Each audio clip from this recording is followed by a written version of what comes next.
آنکھ کی نعمت کی حفاظت کی دعا۔ رسول اللہ صلی اللہ علیہ وسلم اپنی دعا میں یہ فرماتے: اللہم متعنی بسمعی وبصری واجعلہما الوارث منی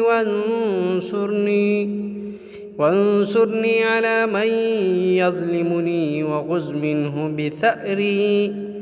ترجمہ: اے اللہ، مجھے اپنے دونوں کانوں اور دونوں آنکھوں سے فائدہ پہنچا، اور ان دونوں کو میرے لیے باقی رکھ، اور مجھ پر ظلم ڈھانے والوں کے خلاف میری مدد فرما، اور ظالم سے تو میرا بدلہ لے۔